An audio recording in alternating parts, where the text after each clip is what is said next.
I had a show. I was performing for somebody.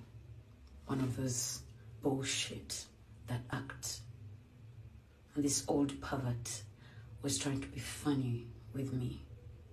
In my car, they just opened my car with his security. No remorse, nothing. And you know what I fucking kept thinking about? I would want your daughters to be treated, please. Seriously. I was imagining if you could try that shit with me.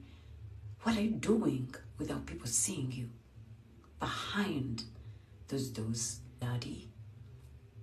If it does not come back to bite you, it will come back to bite your babies. So please, stop with the whole idea of misusing power